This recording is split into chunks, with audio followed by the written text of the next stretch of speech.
kasih. Salam.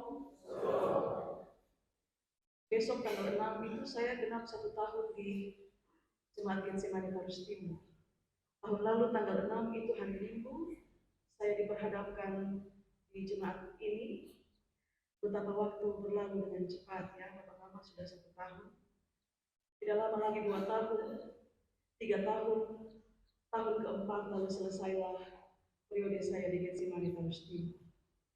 Anak-anak kita bertambah besar, kita bertambah tua. Banyak pelajaran hidup yang kita dapat. Kita akan belajar dari firman Tuhan dalam tema hidup sebagai orang yang ditebus. Kalau kita bicara tentang penebusan, maka pertama-tama pertanyaan yang muncul adalah, kenapa penebusan itu terjadi? Atau apa yang menyebabkan penebusan itu harus ada? Dalam kaitan dengan hutang, penebusan itu ada untuk menolong dia yang berhutang, supaya dia dibebaskan dari hutang yang melilit dia. Seseorang menebus dia dan membuat dia terbebas dari hutang-hutangnya. Dalam kaitan dengan dosa, kenapa penebusan harus dilakukan? Apa pentingnya dosa itu? Atau apa pentingnya manusia yang berdosa itu? Sehingga harus ada penebusan bagi dia. Mari kita memulainya dengan belajar dari pemahaman mengenai budak. Hukum Romawi memiliki pengaruh yang kuat dalam mengatur kehidupan para budak. Tertulis dalam aturan itu, seorang budak, baik dia laki-laki maupun dia perempuan, dia adalah milik sepenuhnya dari orang yang memilikinya, dalam hal ini dari tuannya. Karena itulah seorang budak, dia tidak memiliki hak, bahkan hak atas dirinya sendiri pun dia tidak punya. Tuannya atau pemiliknya bebas memakai dia kapanpun, memperlakukan dia dengan cara apapun sesuai kemauan tuannya. Budak tidak punya hak apa-apa. Dalam strata sosial kemasyarakatan, status budak itu status yang rendah, bahkan sangat-sangat rendah. Mereka diibaratkan seperti barang-barang dagangan. Pemiliknya dapat menjual mereka kepada orang lain, dan orang dapat membeli mereka untuk dijadikan sebagai budak lagi. Harga budak sangat mahal. Karena status mereka adalah hamba, maka para budak akan bekerja menurut perintah tuannya. Yesus kemudian memetaforakan relasi tuan dan hamba ini sebagai relasi dosa dan manusia. Yesus katakan, barang siapa yang melakukan perbuatan dosa, dia hamba dosa. Seorang budak, dia tidak dapat membebaskan dirinya sendiri dari status budak. Kalau saya budak, saya tidak punya kekuatan apa-apa untuk membebaskan diri saya dari status budak saya. Mesti ada seseorang yang menebus dia dengan uang kah, dengan emas, dengan perak, atau dengan barang dunia fana yang lain, untuk membuat saya atau dia yang menjadi budak itu ada sebagai manusia yang merdeka. Jadi supaya dia ada sebagai manusia yang merdeka, dia harus ditebus, tapi bukan dengan sesuatu yang, tapi dengan emas, dengan perak, dengan uang, atau bukan dengan barang fana yang lain. Di negara-negara Yunani, Bapak Ibu, ada aturan mengenai pembebasan budak. Pertama, seorang bebas dari status budak kalau dia menjual dirinya kepada dewa. Ada satu ritual di mana budak-budak menjual dirinya kepada dewa. Orang-orang Yunani punya dewa-dewi sembahan. Mereka menjual dirinya kepada dewa. Dengan menjual diri kepada dewa, secara hukum status budak mereka dibatalkan. Mereka jual diri kepada dewa. Sekarang dia menjadi budak dewa, tapi secara hukum dia tidak lagi menjadi budak manusia. Itu cara pembebasan yang pertama. Yang kedua, seorang budak itu dibebaskan dari status budaknya kalau dia menyetujui satu kontrak kerja secara hukum, di mana dia akan melakukan pekerjaan yang sama seperti pekerjaan yang dilakukan waktu dia masih jadi budak, tapi kali ini dia lakukan dalam status sebagai orang yang sudah merdeka. Saya mau merdeka, tapi saya mau melakukan pekerjaan yang sama seperti waktu saya masih budak. Saya menandatangani kontrak kerja itu. Itu cara pembebasan budak. Nah, soal penebusan inilah yang kemudian menjadi tujuan dari kedatangan Yesus ke dalam dunia. Dalam perjanjian lama, dikisahkan manusia jatuh ke dalam dosa, dan sejak itu dia kehilangan kemuliaan Allah. Hubungan manusia dan Allah menjadi sangat jauh jaraknya, oleh karena manusia menjadi hamba dosa. Untuk menyingkirkan jarak yang terlalu jauh itu antara manusia dengan Allah, karena manusia sudah menjadi hamba dosa, maka ritual persembahan korban dilakukan untuk jalan perdamaian antara kedua belah pihak, yaitu untuk tujuan penebusan.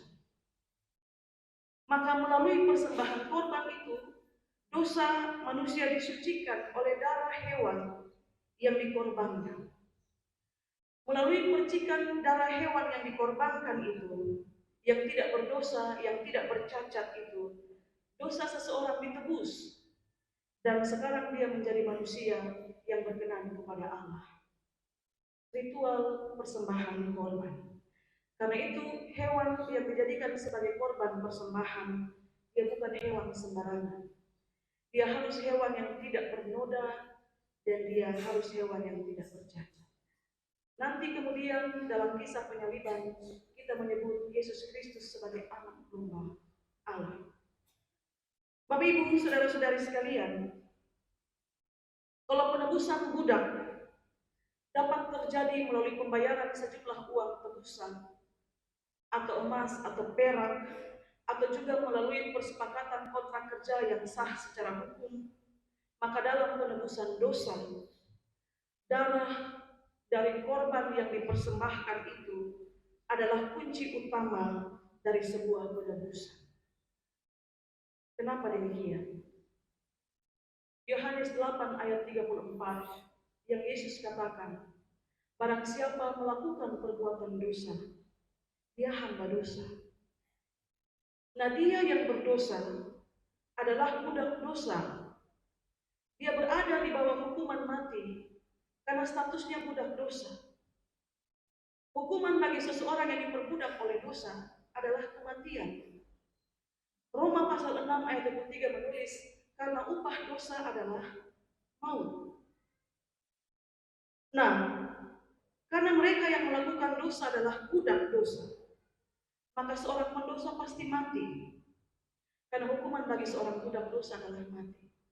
Seorang pendosa yang melakukan dosa, hukumannya adalah mati. Maka untuk itulah, seorang manusia yang adalah budak dosa, dia harus ditebus supaya dia terbebas dari perbudakan itu dan dia diselamatkan. Upah dosa adalah maut. Dia butuh seorang penebus yang membebaskan dia dari status sebagai budak dosa. Ada harga yang harus dibayar untuk penebusan itu, dan harga itu adalah darah. Darah dipakai untuk mengadakan perjanjian dan mengikat perjanjian itu. Penumpahan darah Kristus di kayu salib itu harga yang sangat mahal untuk jalan perdamaian, menebus manusia dari perbudakan dosa. Dengan darah Kristuslah manusia kemudian diperdamaikan kembali dengan Allah. Ayat 18 dan 19 di situ penulis surat Petrus menulis, sebab kamu tahu bahwa kamu telah ditebus dari cara hidupmu yang sia-sia, yang kamu warisi dari nenek moyangmu. Itu bukan dengan barang yang fana, bukan pula dengan emas atau perak, melainkan dengan darah Kristus yang mahal. Darah berperan penting. Karena itulah Petrus dalam suratnya, dia menekankan bahwa hidup seseorang yang sudah ditebus, dia harus berbeda dengan kehidupan orang-orang yang belum ditebus. Sebelum ditebus, orang itu hamba dosa. Dia menjalani cara hidup yang sia-sia. Tapi setelah dia ditebus, dia hamba kebenaran. Dia harus menjalani kehidupan yang tidak boleh sia-sia. Karena itu saya katakan, anak-anak kita semakin besar, kita semakin tua, lalu bagaimana dengan cara hidup kita? Sebelum ditebus oleh darah Yesus yang sangat mahal, manusia hidup dalam kebodohan. Tetapi setelah dia mengalami penebusan, orang yang sudah ditebus itu, dia harus hidup dalam ketaatan sebagai anak-anak Allah. Karena dia bukan lagi hamba dosa. Seorang budak, dia hamba tuannya. Untuk membebaskan dia dari status budaknya, dia butuh orang yang menebus dia, supaya dia menjadi manusia merdeka. Seorang manusia yang menjadi hamba dosa, yang menjadi budak dosa, dia tidak punya kekuatan untuk melepaskan dirinya sendiri.